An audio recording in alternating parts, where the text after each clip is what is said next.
കേരളമടക്കം 13 സംസ്ഥാനങ്ങൾ വിധിയെഴുതാൻ ഒരുങ്ങുകയാണ്. നാളെയാണ് കൊട്ടിക്കലാശം, പിന്നെ നിശബ്ദ പ്രചാരണം. അടുത്ത ദിവസം ജനം വിധിയെഴുതും. 88 സീറ്റുകളിലേക്കാണ് രണ്ടാം ഘട്ട വോട്ടെടുപ്പ് നടക്കുക. കേരളത്തിലും പ്രചാരണം അതിന്റെ ഉച്ചസ്ഥായിയിലാണ്. തൃശൂരിൽ മുരളീധരന്റെ പ്രചാരണവും കൊഴുക്കുന്നു. അവിടെ കെ മുരളീധരന്റെ പ്രചാരണ സംഘത്തിനൊപ്പം KR ഗോപികൃഷ്ണനുണ്ട് വിവരങ്ങൾ നൽകാൻ. ഗോപി, എന്തൊക്കെയാണ് അവിടുത്തെ UDFന്റെ പ്രചാരണവുമായി ബന്ധപ്പെട്ട വിവരങ്ങൾ? വേണു, ഞാനിപ്പോൾ UDF സ്ഥാനാർത്ഥി കെ മുരളീധരന്റെ വാഹന പ്രചാരണ ജാഥയ്ക്കൊപ്പമാണുള്ളത്. ഇപ്പോൾ ഈ വാഹനം സഞ്ചരിച്ചുകൊണ്ടിരിക്കുന്നത് തൃശ്ശൂരിലെ ഒളരിക്കരയിലാണ്. ഒളരിക്കരയിലെ വോട്ടർമാരെ കണ്ട് കെ മുരളീധരൻ വോട്ട് അഭ്യർത്ഥിക്കുന്നതിന്റെ ദൃശ്യങ്ങളാണ് നമ്മൾ കാണുന്നത്. നമുക്ക് UDF സ്ഥാനാർത്ഥിയോട് തന്നെ ചോദിക്കാം. ശക്തമായ ത്രികോണ മത്സരം, തീപാറുന്ന ത്രികോണ മത്സരം നടക്കുന്ന തൃശ്ശൂരിൽ എന്താണ് നിലവിലെ സാഹചര്യം? എത്രത്തോളം ആത്മവിശ്വാസത്തിലാണ് UDF സ്ഥാനാർത്ഥി കെ മുരളീധരൻ? നമുക്ക് അദ്ദേഹത്തോട് ചോദിക്കാം. ഇപ്പോഴെങ്ങനെയാണ് പുതിയ സാഹചര്യം? അതായത് ഈ പൂരം വിവാദത്തിന് ശേഷം തൃശ്ശൂരിലെ തെരഞ്ഞെടുപ്പ് രംഗത്ത് എന്തെങ്കിലും മാറ്റം ഉണ്ടായിട്ടുണ്ടോ ശ്രീ മുരളീധരൻ? ഇല്ല, തൃശ്ശൂർ അന്ന് ഇന്ന് UDF തന്നെയാണ് മുമ്പിൽ നിൽക്കുന്നത്. അതിൽ മാറ്റമൊന്നുമില്ല. പിന്നെ രണ്ടാം സ്ഥാനം എന്ന് പറയുമ്പോൾ മാർക്സിസ്റ്റ് പാർട്ടിയും BJP ആയിട്ടുള്ള അന്തർധാരയുടെ തോതനുസരിച്ചിരിക്കും രണ്ടാം സ്ഥാനം.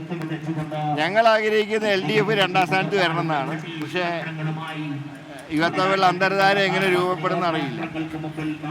രണ്ടാം സ്ഥാനത്ത് സുരേഷ് ഗോപി വന്നാൽ അതിന് ഉത്തരവാദി മുഖ്യമന്ത്രി പിണറായി വിജയനാണെന്ന് താങ്കൾ പറഞ്ഞല്ലോ, അതെന്താ? അതിന് സംശയമില്ല, ഉത്തരവാദി മുഖ്യമന്ത്രിയായിരിക്കും. കാരണം പൂരം വരെ മൂന്നാം സ്ഥാനത്താണ് BJP സ്ഥാനാർത്ഥി.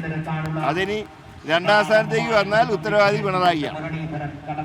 തൃശ്ശൂരിൽ മുരളീധരൻ മത്സരിക്കുമ്പോൾ സ്വാഭാവികമായിട്ടും കരുണാകരന്റെ ഒരു രാഷ്ട്രീയ പാരമ്പര്യം എന്നത് വളരെ പ്രധാനപ്പെട്ടതാണ്. പക്ഷേ അതേസമയം താങ്കളുടെ സഹോദരി കരുണാകരന്റെ മകൾ പത്മജ വേണുഗോപാൽ BJPയിലേക്ക് പോയ ഒരു സാഹചര്യം നിലനിൽക്കുന്നുണ്ട്. എങ്ങനെയാണ് താങ്കൾ അതിനെ കാണുന്നത്?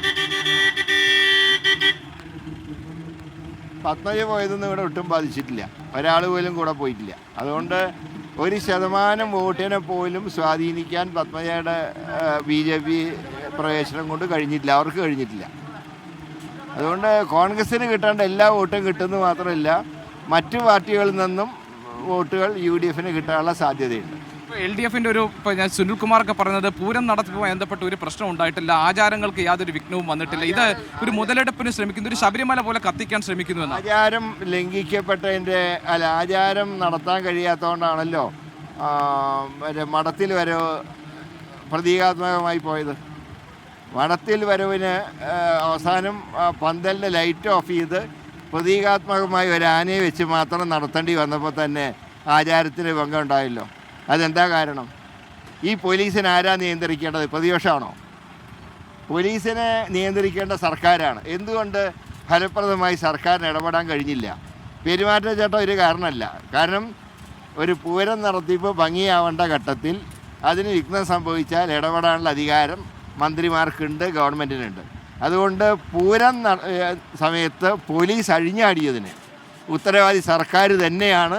എത്ര കൈകഴുകിയാലും സർക്കാരിന് ആ ഉത്തരവാദിത്തത്തിൽ നിന്ന് മാറാൻ സാധ്യമല്ല.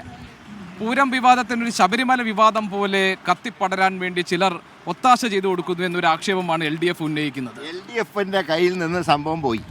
കാരണം അവരാണ് പൂരം മുടക്കികളായിട്ട് മാറിയത്. ഒരു പ്രശ്നവുമില്ലാത്ത പൂരം ഇങ്ങനെ വഷളാക്കിയത് പോലീസല്ലേ. പോലീസിനെ നിയന്ത്രിക്കേണ്ടതാരാ? സംസ്ഥാന ഭരണകൂടം. നിയന്ത്രിച്ചോ? എന്തുകൊണ്ടാണ് പൂരം ഒരു രാജ്യം നിസ്സാരമായിട്ട് പറയാം പൂരത്തിൻ്റെ വെടിക്കെട്ട് നടത്തിയെന്ന്? അങ്ങനെ നടത്തിയിട്ട് കാര്യമുണ്ടോ? 7 മണിക്ക് പാർമേക്കാവിൻ്റെ വെടിക്കെട്ടും 8 മണിക്കാണ് തിരുവമ്പാടിയുടെ വെടിക്കെട്ടും ഉണ്ടായത്. വെടിക്കെട്ട് പകലാണോ നടത്തേണ്ടത്? ഇനി പൂരം അർദ്ധരാത്രിയും വെടിക്കെട്ട് പകലും ആക്കുമോ ആരെങ്കിലും? തൃശ്ശൂരിൽ ആരാണ് ശ്രീ കെ മുരളീധരൻ താങ്കളുടെ മുഖ്യ എതിരാളി? ഞാൻ പറഞ്ഞല്ലോ, LDF UDF മത്സരമായിരുന്നു പൂരത്തിൻ്റെ സമയം വരെ. അത് ഇങ്ങനെ വഷളാക്കിയത് സംസ്ഥാന സർക്കാരാണ്. ഇപ്പോൾ LDF UDF മത്സരമല്ലേ? ഇനി എന്തെങ്കിലും മാറ്റം വന്നാൽ അതിൻ്റെ ഉത്തരവാദി UDF അല്ല, പിണറായി വിജയനാണ്. BJP രണ്ടാം സ്ഥാനത്ത് വന്നാൽ മുഖ്യമന്ത്രി രാജിവെക്കാൻ തയ്യാറുണ്ടോയെന്നാണ് ചോദിക്കാം. താങ്കളുടെ മുഖ്യ എതിരാളി ആരാണ് ഇവിടെ? ഞാൻ പറഞ്ഞല്ലോ, ഇവിടെ പൂരം വരെ മത്സരം UDF LDF. ഇന്ന് മത്സരം ഏത് സ്ഥിതിയിലാണെന്ന് പൂരത്തിന് ശേഷമുള്ള സംഭവവികാസങ്ങൾ വളരെ കാര്യമായിട്ട് ചർച്ച ചെയ്യപ്പെടും. അന്തർധാര രൂപപ്പെട്ടിട്ടുണ്ട്. അന്തർധാരയിൽ ആരാരെ സഹായിക്കും എന്നുള്ളതാണ് ഇനി അറിയാനുള്ളത്. ഈ മുഖ്യ എതിരാളി NDA ആയി മാറിയിട്ടുണ്ടോ താങ്കൾക്ക് ഇപ്പോൾ ഈ സാഹചര്യം? ഇതുവരെ പ്രത്യക്ഷത്തിൽ അനുഭവപ്പെട്ടിട്ടില്ലെങ്കിലും ചില ഭാഗങ്ങളിൽ ചില നിശബ്ദത കാണുന്നുണ്ട്. ഇപ്പോൾ ഏറ്റവും പ്രധാനപ്പെട്ട വിവാദം PV അൻവർ നടത്തിയിട്ടുള്ള ഒരു വിവാദ പരാമർശം. KR ഗോപികൃഷ്ണനാണ് കെ മുരളീധരന്റെ പ്രചാരണ വാഹനത്തിനൊപ്പം ഉള്ളത്.